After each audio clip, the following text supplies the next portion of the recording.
आज कुछ सीटों के उपचुनाव के नतीजे आए हैं। आम आदमी पार्टी 5 में से 2 सीटों के ऊपर जीती है। एक सीट पे कांग्रेस जीती है, एक सीट पे बीजेपी जीती है, एक सीट पे तृणमूल कांग्रेस जीती है और 2 सीटों पे आम आदमी पार्टी जीती है। गुजरात में विसावदर सीट और पंजाब में लुधियाना वेस्ट सीट। सबसे पहले मैं लुधियाना वेस्ट से जीते हुए उम्मीदवार संजीव अरोड़ा जी को बहुत बहुत बधाई देना चाहता हूँ। विसावदर सीट से गोपाल इटालिया जी को बहुत बहुत बधाई देना चाहता हूँ। मैं दोनों राज्यों की जनता को बहुत बहुत बधाई देना चाहता हूँ और उनका तहे दिल से शुक्रिया अदा करना चाहता हूँ जो उन्होंने आम आदमी पार्टी में ये विश्वास दिखाया। एक बड़ा इंटरेस्टिंग डेटा है कि 2022 में फरवरी में पंजाब में चुनाव हुए थे और दिसंबर में गुजरात में चुनाव हुए थे। 2022 में फरवरी में जो चुनाव हुए थे उसमें विसावदर सीट हम लोग जीते थे। उसके बाद हमारे जो एमएलए थे वो बीजेपी में चले गए, जिसकी वजह से ये उपचुनाव हुआ। उस वक्त विसावदर की सीट पे, गुजरात की और पंजाब की लोकसभा वेस्ट की सीट पे जितने मार्जिन से हम लोग ये दोनों सीटें जीते थे 2022 में, आज उससे डबल मार्जिन से, लगभग डबल मार्जिन से ये दोनों सीटें हम लोग जीते हैं। ये एक बहुत बड़ा संकेत इस बात का है कि पंजाब में हमारी सरकार है। इसका मतलब पंजाब के अंदर लोग हमारी सरकार के काम से बहुत खुश हैं। पंजाब में उस टाइम 117 में से 92 सीट आई थी। कहा गया था कि एक आंधी थी आम आदमी पार्टी की। उस आंधी में जितने वोट से हम जीते थे, आज उससे डबल मार्जिन से जीते हैं। कई लोग ये कह रहे हैं कि ये सेमीफाइनल है 2027 का। तो हम सोच सकते हैं कि अगर ये सेमीफाइनल है 2027 का और 2022 आंधी थी, तो 2027 तो तूफान आने वाला है। हम सोच सकते हैं कि जनता आम आदमी पार्टी के काम से कितनी खुश है।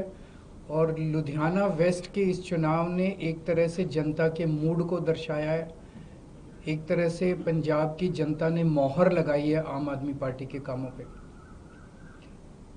विसावदर के लोगों ने भी डबल मार्जिन से हमें जिताया है। जितने मार्जिन से उन्होंने हमें 2022 में जिताया था, उससे डबल मार्जिन से जिताया है। अक्सर कहा जाता है कि बाईपोल में रूलिंग पार्टी जो होती है वही जीतती है। गुजरात में रूलिंग पार्टी बीजेपी है और बीजेपी की तो इतनी पकड़ है शासन के ऊपर, प्रशासन के ऊपर, पुलिस के ऊपर, सारी एजेंसीज उनके पास है। और जिस तरह से साम दाम दंड भेद सारे तिगड़म लगा के बीजेपी चुनाव लड़ती है, उनसे गुजरात के अंदर चुनाव लड़के जीत पाना तो बहुत मुश्किल है। तो अगर डबल मार्जिन से लोगों ने ये वोट दिया हमें, तो ये दिखाता है कि गुजरात के लोग अब 30 साल के बीजेपी के कुशासन से कितने ज़्यादा त्रस्त हो चुके हैं और अब जनता अपनी आवाज़ उठाने वाली है। जनता ने अपनी आवाज़ उठानी शुरू कर दी है और ये दिखाता है कि आम आदमी पार्टी की पॉलिसीज़ के ऊपर और आम आदमी पार्टी ने जो पंजाब और दिल्ली में काम किए उसके ऊपर गुजरात की जनता ने भरोसा दिखाया है। आम आदमी पार्टी पे भरोसा दिखाया, आम आदमी पार्टी की लीडरशिप पे भरोसा दिखाया। तो गुजरात में अब बीजेपी की से तंग आ चुके हैं और आम आदमी पार्टी लोगों के लिए एक उम्मीद है। 2022 के चुनाव में कांग्रेस को 17 सीट मिली थी गुजरात में, आम आदमी पार्टी को 5 सीट मिली थी। पिछले 3 साल में कांग्रेस के 5 एमएलए छोड़ के चले गए बीजेपी में। आम आदमी पार्टी का 5 में से 1 एमएलए छोड़ के गया बीजेपी में। इन 5 सीटों पे जो कांग्रेस के छोड़ के गए थे, पिछले साल चुनाव हुए थे। पांचों की पांचों सीट कांग्रेस हार गई और बीजेपी के पास चली गई। एक सीट पे जो बीजेपी ने हमारा एमएलए चोरी किया था, आज बीजेपी से हम वो सीट वापस छीन के ले आए हैं। इससे ये दिखाता है कि गुजरात के अंदर टक्कर सीधे बीजेपी और आम आदमी के पार्टी के बीच में है। अभी भी 2 सीटों पे चुनाव हुए, 1 सीट बीजेपी जीती है, 1 सीट आम आदमी पार्टी जीती है। और ये दोनों जगह चुनाव कांग्रेस और बीजेपी मिलके लड़े हैं। अब कांग्रेस का स्टेटस सभी राज्यों के अंदर एक ही रह गया है, बीजेपी के हाथ की कठपुतली बनके बीजेपी को जिताने की कोशिश करना। विसावदर के अंदर जिस तरह से कांग्रेस ने, दिल्ली के अंदर सबने देखा जिस तरह से कांग्रेस ने बीजेपी की मदद की, विसावदर के अंदर जिस तरह से कांग्रेस ने बीजेपी को जिताने के लिए पूरी एड़ी चोटी का पसीना लगा दिया। पूरी की पूरी कांग्रेस की लीडरशिप, टॉप लीडरशिप जो है वो बीजेपी की जेब में बैठी है, बीजेपी के हाथ की कठपुतली है।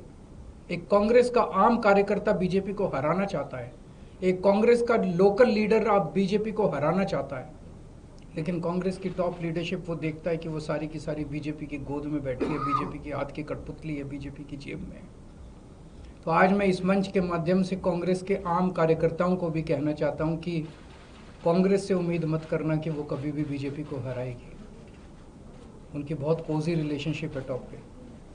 केवल और केवल आम आदमी पार्टी पूरे तन मन धन से इस देश को और राज्यों को बीजेपी से बचाने की कोशिश कर रही है। जो जो अच्छे कार्यकर्ता है कांग्रेस के, वो सब छोड़ के आम आदमी पार्टी में आ जाओ।